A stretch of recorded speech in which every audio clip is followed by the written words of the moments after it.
Bonjour à tous. Aujourd'hui, la vidéo que je vous propose concerne la question du pouvoir. Il semble que ce soit un thème récurrent en ce moment en France.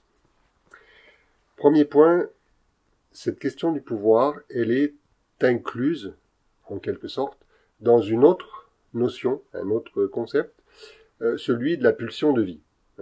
C'est-à-dire que chaque individu a un quota, en fait, en lui, de pulsion de vie. Et ce quota-là, il est plutôt agressif, on va dire.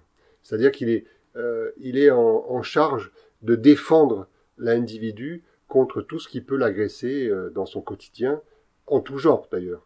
Une autre personne, une bactérie, une situation, peu importe, plein de choses.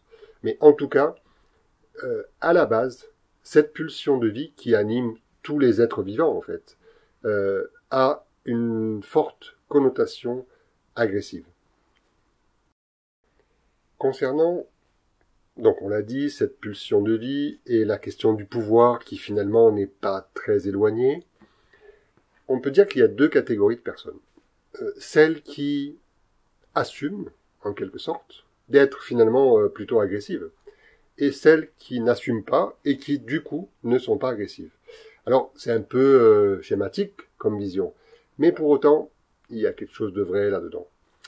Et ce qui règle tout ça, en fait, ce qui fait la différence entre ces deux catégories de personnes, c'est ce qu'on appelle en psychologie le surmoi, c'est-à-dire cette instance personnelle qui vous censure en permanence, qui vous juge et auquel vous faites sans arrêt référence pour savoir si vos comportements sont faisables, acceptables ou pas. Donc c'est ce surmoi qui va faire que cette question de l'agressivité et du pouvoir soit assumée ou pas. Toujours sur cette question du pouvoir, on peut également dire qu'il n'y a que deux positionnements possibles à un instant donné pour un individu. Soit il est dominant, soit il est dominé. Prenons le cas d'un couple. Dans un couple, trois cas de figure.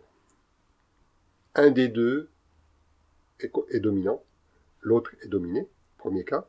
Deuxième cas, on inverse les statuts et les rôles. Et troisième cas, le couple, on va dire, équilibré par rapport à cette problématique-là. C'est-à-dire que la domination est alternative. Il y a des domaines et des instants où c'est un des membres du couple qui domine, et ensuite l'autre, entre guillemets, prend le relais.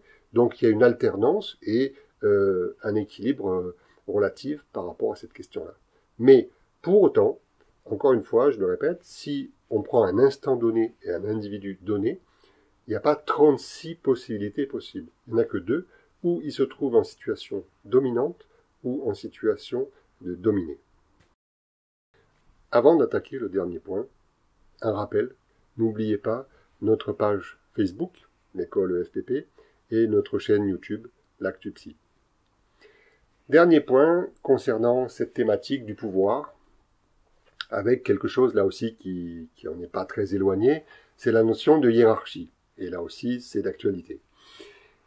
Cette hiérarchie est plus ou moins bien supportée par les individus en fonction essentiellement de leur enfance, de leur petite enfance, et de ce qu'on appelle les frustrations et les castrations qu'ils ont pu subir pendant ces périodes-là plutôt anciennes.